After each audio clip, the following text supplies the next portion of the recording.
eu sou a professora Ana Carolina e vou lecionar a disciplina de arte para o 7º ano do Colégio Emaús. Lembrem-se das nossas orientações, de estar sempre num local tranquilo para fazer as videoaulas e que todas as atividades e exercícios devem ser baseados em tudo que vemos aqui pelas videoaulas, tudo bem?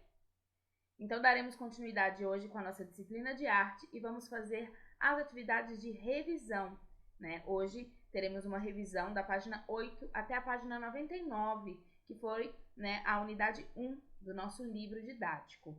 Como é uma matéria muito extensa, o que eu fiz foi filtrar alguns assuntos nos quais eu vou abordar na nossa avaliação e alguns realmente eu não coloquei aqui. Se o assunto não está na videoaula, não se preocupem, porque ele não vai ser abordado na avaliação, tá bom? Fiquem bem tranquilos quanto a isso. Vocês estudem pelo livro depois, né? Porque o que eu fiz aqui nessa videoaula foi um resumo para a gente refletir e recordar tudo que a gente viu, né? Nesse bimestre. Mas eu quero que vocês leiam depois também a fonte completa pelo livro. Então é só vocês se orientarem pelos assuntos que estão aqui que vai dar tudo certo. No final eu vou passar uma atividade, então vai ficar ainda mais fácil para vocês estudarem, porque a prova e o exercício, né, foram feitos exatamente com os mesmos assuntos. Então vai ficar bem tranquilo para vocês poderem estudar, tá bom? Então vamos lá. Lembrando que este é um resumo, né, uma revisão das atividades e das matérias que vimos. Então após essa videoaula, eu recomendo que vocês leiam todos os textos no livro, porque lá vai estar completo, tá? A unidade 1 do nosso livro didático estava falando sobre localidades, né? Sobre essa reflexão de em quais locais a arte está, em quais locais ela é permitida estar, em quais locais as pessoas colocam a arte, mesmo que não seja permitido, e vários outros pontos, né? A gente abordou vários outros pontos sobre isso, chegamos a várias reflexões sobre esse assunto. Durante nossa vida, convivemos com muitas pessoas e frequentamos diversos espaços, como praças, parques e ruas. Esses locais são de acesso público, ou seja, podem ser visitados por todas as pessoas. Mas será que a arte também pode estar presente nesses locais? Nessa unidade, a gente refletiu, né, sobre os espaços onde podemos encontrar a arte. Então, nossas primeiras reflexões foi exatamente sobre isso, né? A arte ela está presente apenas em museus? A arte está presente apenas em galerias de arte? Ou há espaço para que a arte esteja em todos os locais, né? Você já reparou, por exemplo, que muitas vezes passamos pelos mesmos locais que estamos acostumados a frequentar sem prestar atenção neles e acabamos perdendo detalhes que poderiam revelar surpresas? Para pensar um pouco nisso, observem as imagens, né? Então, temos aí uma imagem de uma peça teatral realizada na frente de uma igreja, desses cartazes, né? Que são os lambe-lambe presos nos muros. As imagens são de manifestações artísticas que ocorrem fora desses locais que as pessoas estão acostumadas a pensar que está a arte, né? Ela não está nos museus, não está nas galerias, não está nas casas de espetáculos teatrais, não está nas casas de shows, elas estão nas ruas, né? Então, esse livro ele tem esse foco para o 7º ano sobre para que vocês coloquem um olhar sobre as artes urbanas, para entender não somente que é sim uma arte, mas também que há todo um contexto por trás, um contexto histórico, filosófico, cultural e social, né? Essa arte não existe por existir, ela teve um propósito ao nascer e continua tendo um propósito ao se desenvolver, né, na sua evolução. Então, no capítulo 1, nós falamos sobre arte e espaços urbanos.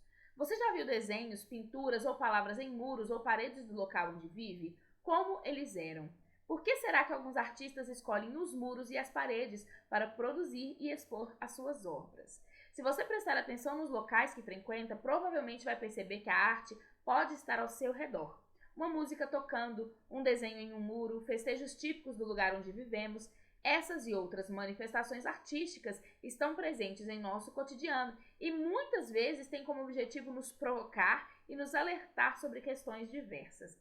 Nesse capítulo, a gente conheceu, né, várias artistas e refletimos sobre coisas muito importantes para a sociedade por meio da arte. Então, é isso que vamos relembrar agora. A primeira artista que nós vimos foi a Witch. a WIT utiliza os muros e as paredes das zonas urbanas da cidade para fazer o seu trabalho artístico. A WIT é uma grafiteira, né? Então ela faz grafites e ela retrata uma personagem, que é a Katrina, que ela nem sempre é apresentada com a mesma caracterização, né? De vez em quando ela faz umas modificações. E essa personagem, ela aparece com cores e formas diferentes em cada grafite para representar a mulher e marcar o espaço. A Katrina, para a WIT, é um convite para que o público veja a mulher com novos olhos e também uma forma de evidenciar e incentivar a presença de outras mulheres no circuito da arte urbana, que ainda é um local onde predominantemente os artistas são homens. Então, os traços dela são bem soltos, cheios de curvas, os contornos e as formas são irregulares, e a Katrina é como um contraponto ao cinza. Porque o que acontece? Normalmente, quando a gente chega a um espaço completamente urbano, é tudo muito cinza, tudo muito sem cor. Então, não só a WIT, mas todos os grafiteiros, a proposta desses artistas é trazer a cor para os muros da cidade, para trazer a cor para o espaço urbano, né? A intenção dela é que os trabalhos possam sensibilizar as pessoas, as mulheres, e que as pessoas se sintam representadas ali, né? Porque as pessoas não têm tons de cinza. É muito legal quando a gente se sente representado em algo que a gente encontra assim. A arte urbana, né, como vimos, são as manifestações artísticas desenvolvidas em espaços públicos ou né, street art, pode ser também. Como é o caso do grafite e várias outras manifestações que nós vimos também durante essa unidade do livro. Em evidência nos últimos anos no Brasil, a arte urbana retoma o conceito original do espaço público comum, onde há interação, diálogo, convivência entre a arte e as pessoas. O que vocês pensam sobre isso, né? Para realizar as obras nos trabalhos nos espaços de circulação comum, os artistas precisam de autorizações prévias das prefeituras das cidades ou dos moradores do local. No entanto, isso nem sempre acontece, o que faz com que a arte urbana seja alvo de críticas negativas e até de punições. Mas aqui a gente tem também que aprender a ponderar e aprender que não podemos usar dois pesos e uma medida, né? O que acontece é que sim, existem pessoas que utilizam esse espaço sem uma autorização. E a gente não pode negar que isso não pode acontecer, né? Porque sem autorização, espaço privado, e a gente vive em um país onde existem leis. Acontece que muitas vezes as pessoas condenam todos os artistas por causa de alguns poucos, né? Existem muitos artistas urbanos que eles têm autorização para fazer o seu trabalho e deixar aquele local mais bonito. Tintas e arte urbana, né? No texto do livro a gente chegou num momento que falávamos sobre as tintas que a WIT usava, sempre muito vibrantes, né? Muito fortes, e acabamos entrando nesse assunto de como as tintas são fabricadas, né? Como elas existem, porque elas têm essas cores, como elas conseguem se fixar em locais tão diferentes, né? Uma parede, um papel, a madeira. E aí nós aprendemos sobre os 3 tipos de materiais que compõem as misturas das tintas, que são os pigmentos, os aglutinantes e os solventes. Os pigmentos são substâncias que vão dar a cor para os outros materiais, né? Então, por exemplo, para a pele humana, para o cabelo, para a água, para os tecidos, ou seja, todo material que é tingido, né, que pode mudar de cor por causa da interferência de algo com tinta, é por causa dos pigmentos. Existem pigmentos naturais e sintéticos, e entre os naturais há vários tipos, né? Argilas, pedras, sementes, flores, caules e plantas. Aí a gente pode recordar, por exemplo, quando falávamos no ano passado sobre a arte rupestre, que não existiam tintas, então como eles utilizavam? Recursos naturais. Então não é muito diferente do que se utiliza hoje. A diferença é que agora a gente tem uma tecnologia maior para poder fazer essa tinta. Mas antigamente, lá na era primitiva, já se usava as reservas naturais do planeta para fabricar pigmentos para colocar ali nas exposições artísticas. E os sintéticos, né, são substâncias que são desenvolvidas pelo ser humano e pelo laboratório. E vale lembrar que muitas vezes os sintéticos eles são muito mais baratos que os naturais, em questão de vai ficar muito mais barato produzir aquela tinta. Então, normalmente, hoje, as tintas são produzidas com pigmentos sintéticos. Os aglutinantes, né, diferente dos pigmentos, eles fazem com que essa tinta tenha aderência e que elas fiquem fixadas na superfície. Então, os aglutinantes, eles criam uma película protetora para agregar o pigmento aos outros componentes da tinta. E assim como os pigmentos podem ser naturais e podem ser sintéticos. E os solventes, eles têm um propósito de dissolver outras substâncias. Então, quando você coloca um solvente na tinta, normalmente é para torná-la mais rala, ou então para tornar a textura que antes era muito cremosa em uma textura menos firme, e assim por diante. O solvente ele serve para mudar a textura, né? Dissolver a textura das tintas. O grafite que conhecemos hoje surgiu do grapicho. Vocês lembram que a gente falava muito sobre isso? Mas possui algumas características diferentes. Os primeiros grafites não tinham autoria definida e eram vistos como um tipo de vandalismo, pois os grafiteiros invadiam propriedades públicas e privadas para pintar muros e paredes, o que gerava muitas críticas. No decorrer do tempo, o grafite passou a ser reconhecido e conquistou novos espaços de exibição. Hoje, os grafites, né, eles podem ser encontrados em galerias de arte, em museus e em vários outros espaços que antigamente ele não entraria. Mas como todo tipo de arte, né, ele surgiu como uma transgressão, e ele realmente era muito mal visto. Até mesmo quando eu era criança, as pessoas falavam muito mal dessas pessoas, né? Hoje em dia, estamos começando a abrir os nossos olhos para essa arte e começando a gerar também, né, uma questão de respeito por esses artistas, o que é muito legal. No entanto, o grafite nunca perdeu seu caráter de questionamento, contestação e reivindicação social por espaços de divulgação. Então, o que acontece o grafite hoje, ele realmente galgou um espaço, né? Ele não é mais visto como algo criminoso pela grande parte da população, mas ainda assim ele não perdeu esse caráter de contestar, né? Porque o grapicho ele surgiu para contestar a sociedade. Eram pessoas ali normalmente da periferia que falavam, olha, a gente tem que escancarar para o mundo o que está acontecendo, o que a gente precisa e tudo mais.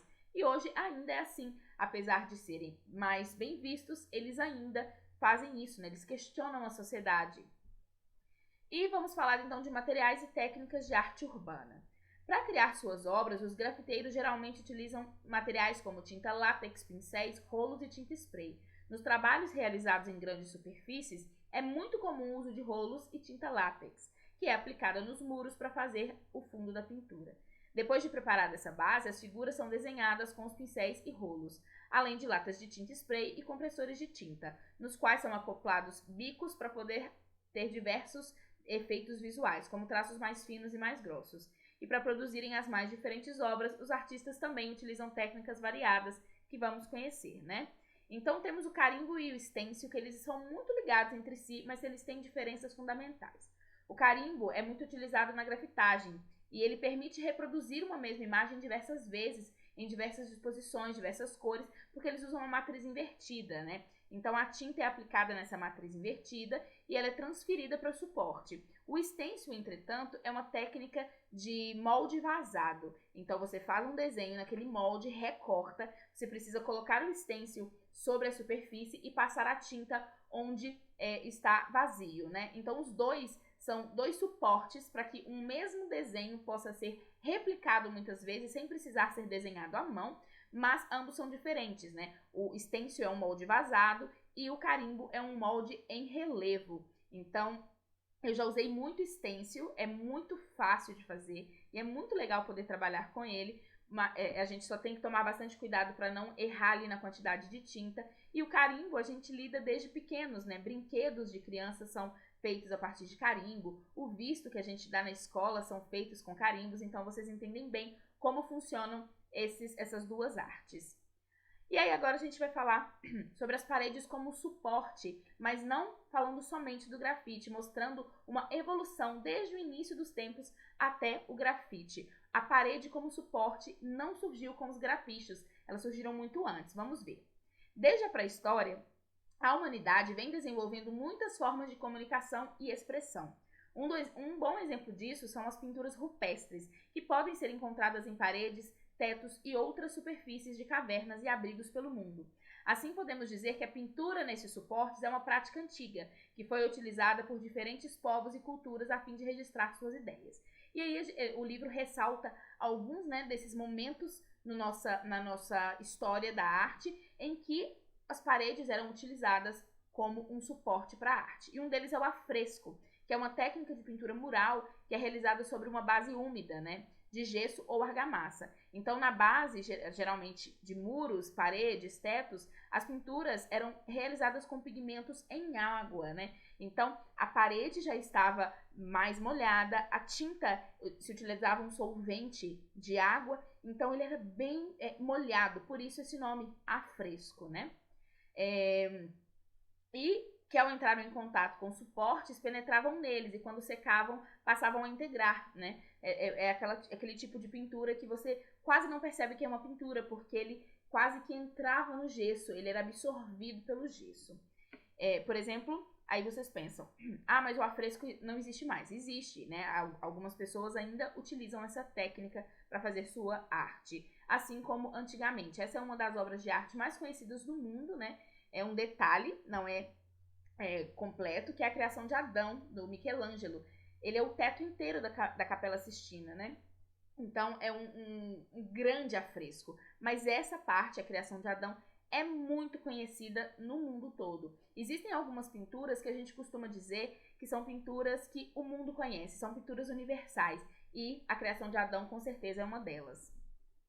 E também falamos, né, do muralismo, que, assim como os afrescos, utilizavam a parede como suporte. Só que o muralismo um pouquinho mais próximos de nós, né? É um movimento que surgiu no início do século XX, em meio à Revolução Mexicana, que foi uma revolução para contestar o direito do povo, né? E então os artistas acabaram sendo influenciados por esses movimentos sociais. Eles começaram a se sentir não pressionados, mas com muita vontade também de mostrar a cultura mexicana, de mostrar o que o povo do México era capaz. Então os muralistas, né, eles utilizavam afrescos, mosaicos, painéis cerâmicos, entre outros, sempre com dimensões muito grandes, né? Então normalmente esses trabalhos dos muralistas mexicanos eram de pinturas de dimensões maiores, porque eles falavam que eles queriam que todo mundo visse. Era aquele momento de mostrar para o México a sua cultura, de mostrar que eles eram sim muito valorosos e que a cultura do povo também era muito bonita, né? Então, um dos principais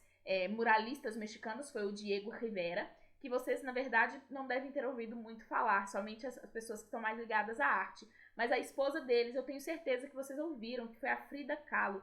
A Frida era esposa do Diego, apesar de não fazer murais, né? Ela fazia apenas pinturas, normalmente a óleo sobre papel ou óleo sobre tela, e ela utilizava, mas os preceitos da Frida também eram muito parecidos com o do Diego, que era mostrar a cultura mexicana para o mundo, apesar de tudo. Então as cores eram muito vivas, tudo muito permeado pela cultura do México, que é uma cultura muito diferente da nossa, né? Muitas vezes até incompreendida, as pessoas não entendem, acham um pouco estranho. E esse era o propósito dos dois. Então, os muralistas, eles tinham esse propósito social de mostrar ao mundo o seu país, a sua cultura e mostrar que eles tinham sim valor e que o seu povo merecia tudo de melhor.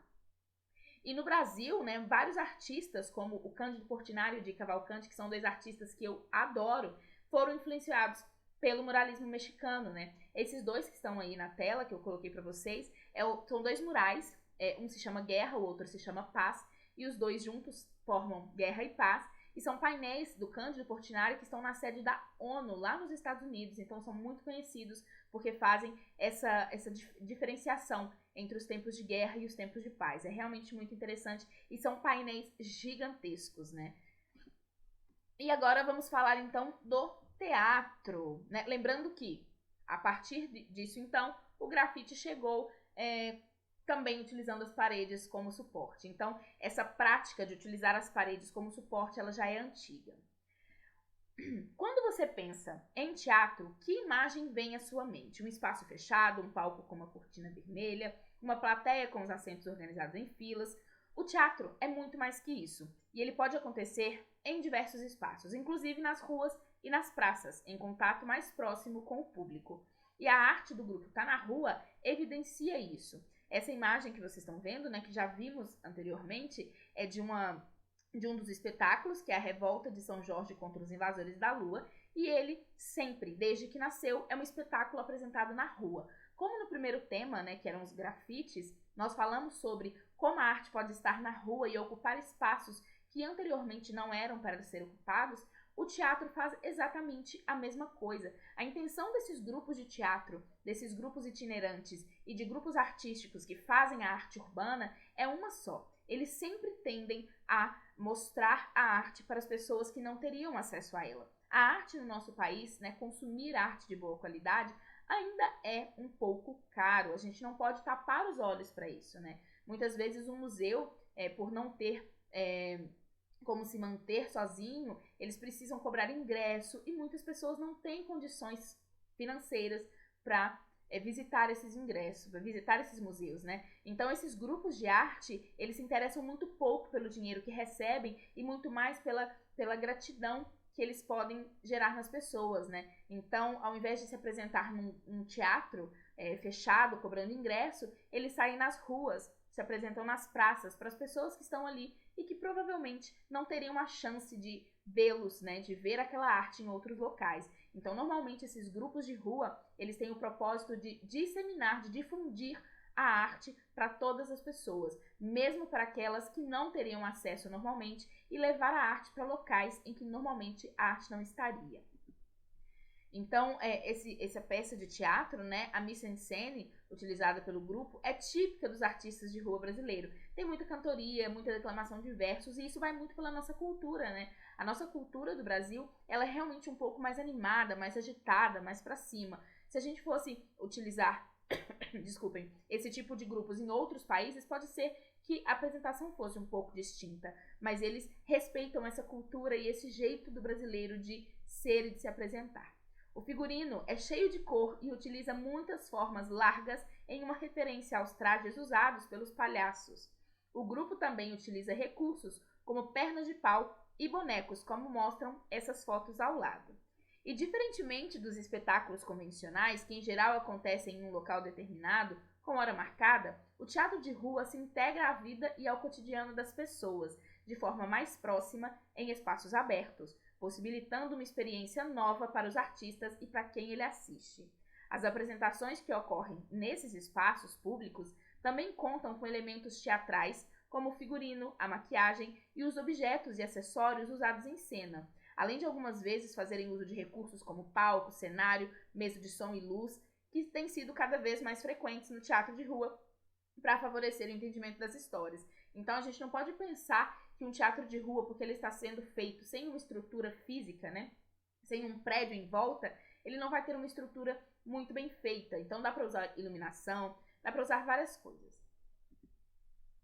E o teatro de rua é arte pública, né? Vamos ler rapidinho. Diferentemente do que muitas pessoas imaginam, a arte não existe apenas em espaços fechados. Ela pode estar presente em inúmeros espaços públicos. Isso é muito importante para a gente entender, porque às vezes a gente se depara com um movimento artístico na rua e a gente nem ao menos se dá conta de que aquilo é um movimento artístico, como por exemplo os grafites ou os lambi-lambis, né? Então é muito importante que a gente abra os nossos olhos, assim como a gente abra também a nossa mente para entender que a arte, ela é plural. E muitas vezes a gente pode não gostar. Professora, eu odeio grafite. É o seu direito, né? A gente não precisa gostar de tudo, mas a gente precisa também aprender a respeitar a cultura do outro, né? Então, nós devemos falar, ok, eu não gosto desse tipo de arte, mas é arte, é a cultura de um povo, né, de várias pessoas que se consideram aí um grupo social, e nós devemos entendê-la como arte, né? A gente precisa aprender a respeitar esses vários tipos de arte, vários tipos de cultura. A gente não é obrigado a gostar de absolutamente nenhum tipo de movimento artístico, mas a gente precisa aprender a conviver e a respeitar também, tá? Isso é muito importante.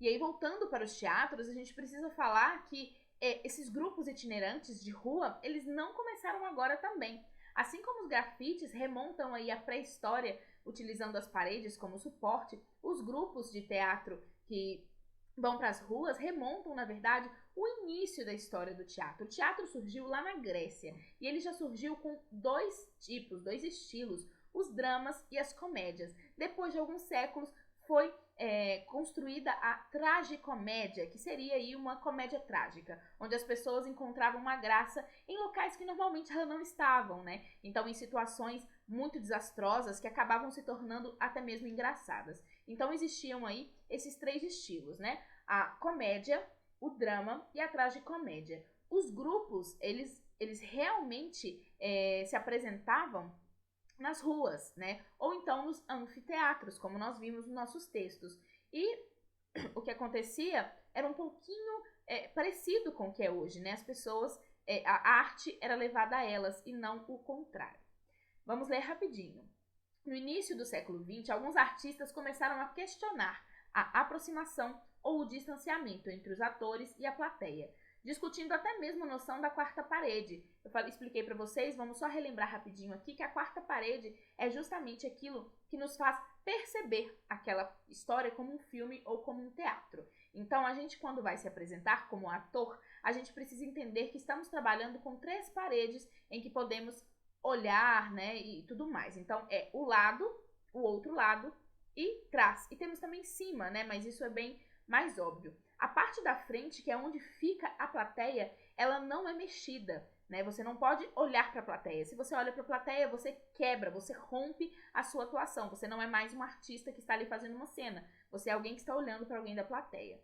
Entretanto, existem alguns movimentos de quebra da quarta parede. Hoje em dia estão ficando cada vez mais comuns, né? Filmes até mesmo de grandes best-sellers ou então filmes de super-herói em que as pessoas realmente conversam com o seu público. É algo bem delicado, que não é fácil de trabalhar, muitas vezes pode dar muito errado, mas que quando utilizado de uma maneira inteligente, fica incrível, dá um resultado maravilhoso e faz com que a plateia, né, com que o telespectador se sinta ainda mais dentro da história. Havia ainda outras ferramentas, como a narração, o diálogo direcionado à plateia e a reprodução de números musicais, os quais quebravam o universo imaginário típico das peças mais realistas. Todos esses procedimentos serviam essencialmente para alertar o público de que aquilo era teatro e não a vida real, né? Então, aí por volta de 1898, Bertolt Brecht, né, ele nasceu e ele passou a mostrar para as pessoas essas ideias dele de trazer o teatro para algo mais vida real. Não trazer apenas algo para hipnotizar o leitor, mas para fazer pensar, fazer refletir, mudar ideias, né, tentar passar para a plateia uma ideia social, cultural e tentar ali trazer um propósito maior para as apresentações. Então, agora que já vimos isso, vamos falar da literatura de cordel, né? Ela é muito tradicional nas regiões norte e nordeste do Brasil, principalmente a região nordeste, e ela inclui poesia, música e as artes visuais, né? Então, elas são artes integradas. Os cordéis podem ser baseados em histórias clássicas, abordar questões de atualidade ou temas como a política e as relações humanas, por exemplo. Os cordéis são escritos em verso. O formato usado nos poemas do cordel são as estrofes de 6 verbos, que são as sextilhas, né? Mas também existem textos cujas estrofes possuem 4 ou 7 versos. Os cordelistas geralmente recitam seus versos de forma melodiosa e ritmada, e muitas vezes acompanhados da viola, e eles quase sempre vão ter rimas, tá? Embora seja muito comum no Brasil, o cordel não nasceu aqui. Isso é muito importante para a gente entender, porque 90% das pessoas acreditam que o cordel é tipicamente brasileiro, mas não é. Ele nasceu na Europa e veio junto com os colonizadores, né? Ele nasceu do trovadorismo, que era uma prática medieval, em que as pessoas declamavam poemas para as outras em festas, em sarais de poesia. Então, chegando no Brasil, obviamente ele foi modificado, readequado para suprir a necessidade do brasileiro, né, do povo brasileiro, mas ele nasceu na Europa. E agora vamos falar, né, da linguagem audiovisual, sobre os cinemas. Vamos ler rapidinho, tá? Você costuma ir ao cinema? Quando assistimos a um filme, temos a sensação que vivemos situações reais. No entanto, é uma ilusão. Isso acontece por causa de um fenômeno conhecido como persistência da retina, que ocorre quando uma imagem fica retida na retina por alguns décimos de segundo. Assim, quando observamos uma sequência de imagens por um determinado tempo, temos a ilusão do movimento. Os filmes cinematográficos são construídos de imagens sequenciais. Um exemplo que eu posso dar para vocês sobre imagens sequenciais formando uma animação são, por exemplo, os desenhos animados, né? Os desenhos animados hoje, eles podem ser, e normalmente são, realizados todos em computação gráfica. Então, no computador, né, as pessoas fazem essa animação ali. Mas antigamente, quando não existia esse tipo de tecnologia, eles eram todos feitos à mão. Então, o desenho era feito em diversos momentos. como se a cada segundo um personagem mudasse de movimento, né? Ele mudasse um pouco a sua posição. Depois eram tiradas fotografias, colocadas uma sobreposta à outra, dando a ilusão de movimento. Entenderam? Para realizar um filme, é preciso ter conhecimento do conjunto de enquadramentos, dos movimentos de câmera, da trilha sonora, da iluminação e da colorização, pois esses elementos que compõem um filme ou vídeo constituem o que chamamos de linguagem audiovisual e nos ajudam a expressar ideias e sentimentos. Então, os enquadramentos da câmera, né? Aqui a gente não vai entrar em detalhes, porque a gente viu nas outras aulas, podem ser o plano geral, o plano conjunto, o plano americano, plano médio, close-up e o big close-up. Cada plano ou enquadramento desses aqui, né, resulta em um efeito dramático específico. Na escolha do plano, você deve levar em conta o efeito visual desejado, o modo como ele se encaixa, e é aqui que entra o diretor, né? Muitas vezes as pessoas falam, nossa, aquele ator é tão bom naquele filme, ele não foi tanto. Talvez isso se deva também ao fato da direção não ter encontrado um local para esse ator estar. E também ao contrário, né? O ator também pode não ter se encontrado na maneira como o diretor dirigiu essa cena. Então, esses planos, eles resultam num efeito dramático específico. Então, se alguém está em uma cena muito dramática, normalmente eles vão usar o close-up, né? Mostrando as emoções na face do ator e assim por diante. Os movimentos da câmera, que pode ser focus in, focus out, zoom in e zoom out. Além dos diversos planos e enquadramentos, a câmera pode se movimentar para produzir efeitos especiais, né? Então, o cameraman, ou hoje mesmo nós temos aí computadorizados, né? Essas gruas que seguram essas câmeras, e essa câmera faz um movimento específico para ajudar, né, nos efeitos, para produzir os efeitos especiais e produzir os efeitos que as pessoas querem, né? Então, se aproximar de algo, voltar, né? Tudo isso, todos os movimentos de câmera podem fazer isso. A trilha sonora deve ser muito bem considerada, porque ela complementa as informações visuais. Se você está com uma cena romântica e colocar uma música completamente movimentada, vai acabar gerando uma quebra de expectativa, vai ficar um pouco estranho. Então, a trilha sonora ela existe porque ela ajuda que aquela cena seja composta na mente do espectador, né? Ele ajuda a compor toda a cena, ela ajuda a montar a percepção que o espectador vai ter daquela cena. Então, se é uma cena de despedida, essa canção, né, essa música, essa trilha sonora, ela vai ser ali acompanhando esse ritmo de despedida, mais lento, com tons mais dramáticos, porque assim a gente vai envolvendo o nosso espectador. E a iluminação também não é muito diferente, né? As cores e as luzes, elas compõem uma cena e podem influenciar a interpretação do espectador, né? As pessoas não conseguem vislumbrar muito isso, mas cores vibrantes podem mostrar alegria, euforia, fúria, e as cores mais como bege, marrom e cinza denotam um pouco de tristeza, de amargura, né? E quanto à luz, né, que seria a colorização, ela pode ser direta, dirigida.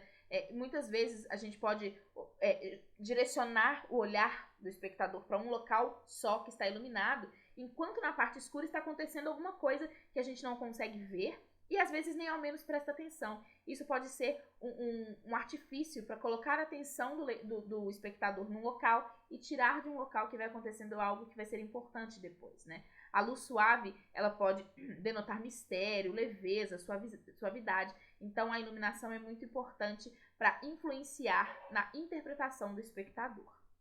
E esse, meninos, é o para casa de vocês. Então, quando vocês forem observar, né, ler no livro, leiam apenas os assuntos que estão tratados aqui. Não precisa ler as 100 páginas, tá? 1. Explique de acordo com os nossos estudos onde pode estar a arte. Fácil, né? 2. Explique a obra da artista Witch. Então, vocês vão falar o que ela faz e como ela faz, por que ela faz. 3. Explique o processo de fabricação de tintas e quais os elementos envolvidos nesse processo. Então, vocês vão falar para mim sobre o processo da fabricação e falar sobre os aglutinantes, os solventes e os pigmentos. 4. Explique o carimbo e o stencil, tentando diferenciar os dois ao máximo. 5. Comente a evolução das obras de arte realizadas tendo paredes como suporte. Foi bem fácil, né? Eu expliquei tudo aqui para vocês. Vocês vão falar desde a pré-história até o grafite, como essas paredes eram usadas como suporte. 6. Comente a motivação dos grupos de teatro que utilizam espaços urbanos como local para os seus espetáculos. 7. Explique sobre o cordel, o que é e a sua origem. 8. Quais são os elementos que constituem um filme cinematográfico? Explique-as. E 9. Explique a importância de trilha sonora para as reproduções cinematográficas. E 10. Explique a importância da iluminação para as produções cinematográficas. Se vocês quiserem colocar somente as respostas no livro, no caderno de vocês, não tem problema. Mas depois vai ser um pouquinho mais difícil para vocês estudarem. Então, eu acho legal vocês copiarem as perguntas e irem respondendo. Leiam o livro, todas essas matérias estão lá no livro. Leiam todas elas. Assistam essa videoaula quantas vezes forem necessárias para fazer a atividade. Na próxima aula, eu vou trazer as correções, vamos refletir um pouco mais sobre esses assuntos e eu tenho certeza que no final vai dar tudo certo, tá bom? Então, fiquem com Deus e lembrem-se, juntos no caminho certo.